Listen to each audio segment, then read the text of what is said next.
Shalom à tous et bienvenue sur la chaîne Ressourcer sa foi.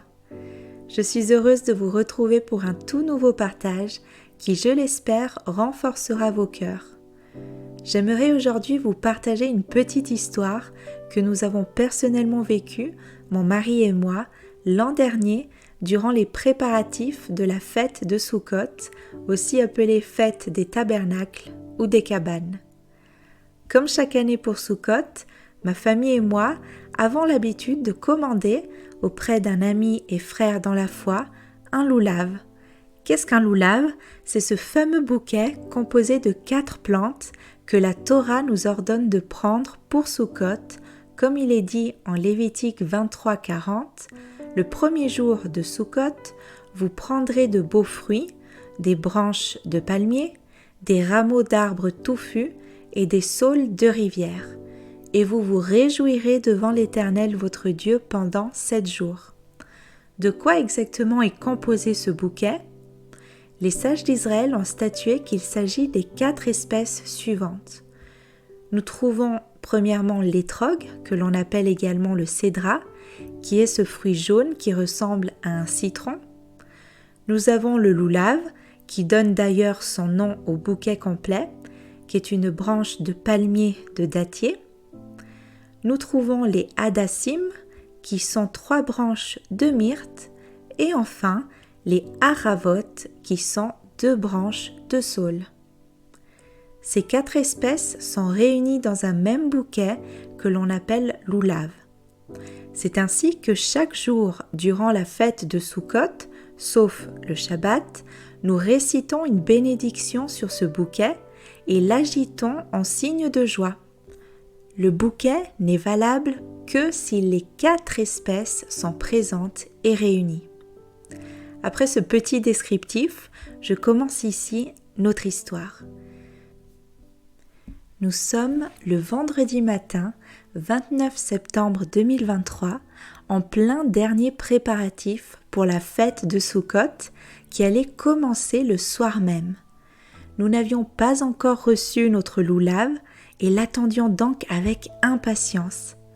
Au milieu de la matinée, quelqu'un sonne à la porte. Je me précipite d'aller ouvrir et à mon grand soulagement, c'était la factrice qui venait m'apporter le précieux colis. Je réceptionne donc le paquet, après signature en remerciant la factrice et en lui souhaitant une bonne journée. Je rentre ensuite chez moi, satisfaite d'avoir reçu le dernier élément qui manquait pour la fête. Une fois chez moi, j'ai voulu jeter un rapide coup d'œil au colis afin de découvrir le loulave. C'est alors qu'à mon grand étonnement, je remarque que le carton, qui était de forme rectangulaire très allongée, avait été déchiré au bout et qu'un morceau semblait manquer. Je regarde alors à l'intérieur et je trouve bien la branche de palmier ainsi que les branches de myrte et de saule, mais il manquait l'étrog. Où était-il donc passé ? Notre ami avait-il oublié d'insérer l'étrog dans le paquet ? Ou quelqu'un l'avait-il volé ? Comment faire, sachant que le bouquet n'est valable que lorsque les 4 espèces sont réunies ? À ce moment-là, je cours à la porte pour essayer de rattraper la factrice, mais elle était déjà partie. J'appelle donc mon mari, qui se trouvait au travail, pour l'avertir de la situation. Il me conseilla de me rendre à la poste pour signaler le problème. Mais avant de me rendre à l'office postal, je voulais m'assurer de bien avoir la référence de la commande. Je tourne le carton dans tous les sens, mais il n'y avait aucune étiquette d'expédition. Elle était certainement collée sur l'autre partie du colis qui ne m'était pas parvenue. D'ailleurs, sans cette étiquette, je ne comprends toujours pas comment la factrice a pu me déposer le colis. Cela reste un mystère. Enfin bref, à ce moment-là, je décide donc de contacter notre ami qui s'était chargé de nous livrer la commande et lui explique la situation. Je lui demande si lors de la préparation du colis, il aurait oublié d'y insérer l'étrog. Il me dit que rien ne manquait à la composition des 4 espèces et qu'il avait bien placé l'étrog dans le paquet. Heureusement, il avait gardé la quittance sur laquelle était indiqué le numéro de colis avec lequel j'aurais pu me rendre à la poste pour réclamer le dommage et la perte. Pendant que je me préparais, je me rappelais les enseignements que j'avais écoutés quelques jours auparavant sur la confiance à avoir en Dieu. Je me répétais que tout ce qui nous arrive provient d'Akadosh Baruch Hu, du Saint béni soit-il, même le plus petit désagrément. Je me rappelais aussi que tout est pour notre bien et que tout a un sens. Je restais donc confiante et avais même accepté l'idée que pour une raison qui m'échappait, malgré toute notre bonne volonté, cette année-là, nous aurions peut-être célébré Soukhot sans pouvoir utiliser notre loulav qui demeurait incomplet sans l'étrog. J'étais sur le point de partir quand soudain, quelqu'un sonne à la porte. J'étais persuadée d'y retrouver la factrice avec le reste de mon colis.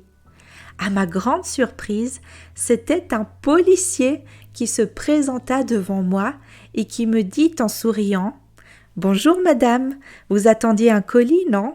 Je crois que cela vous appartient. » Il avait en effet dans sa main l'autre partie du colis.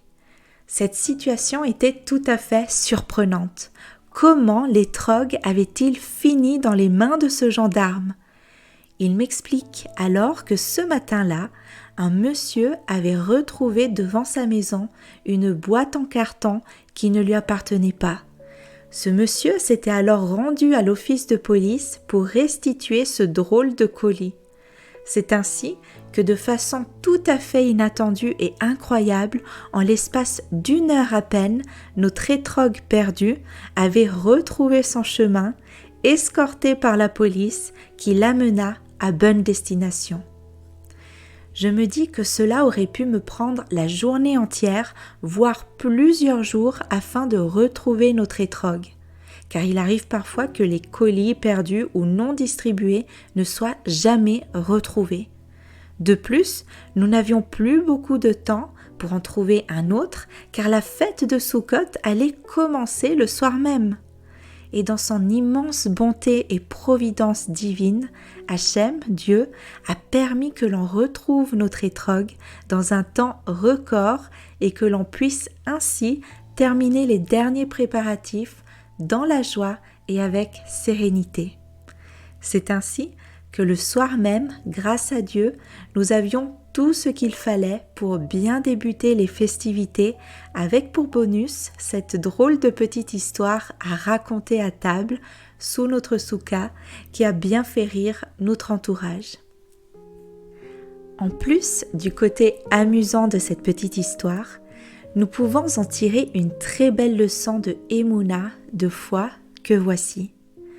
Il est essentiel de garder à l'esprit que tout provient d'en haut, même ces petits tracas que l'on rencontre tous dans la vie et qui fonctionnent comme un test envoyé par Dieu lui-même pour voir notre réaction et notre degré de confiance. Rien ne sert de s'énerver, parfois il y a des situations qui ne dépendent absolument pas de nous.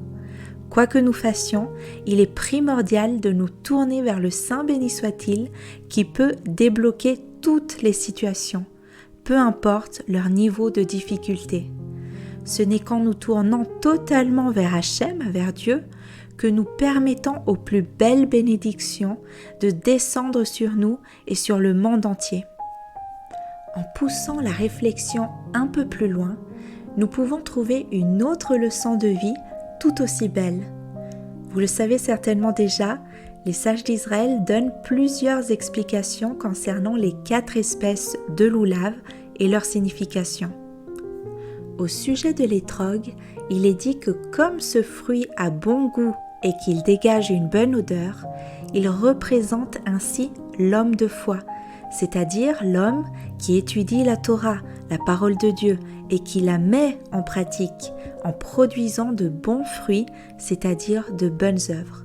C'est pourquoi il représente aussi le tzaddik, l'homme juste.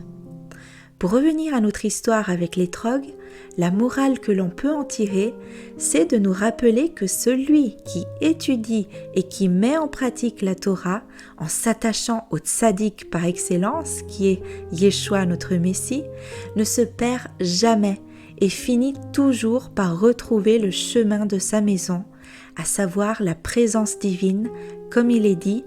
Yeshua lui répondit, « Si quelqu'un m'aime, il gardera ma parole, et mon Père l'aimera.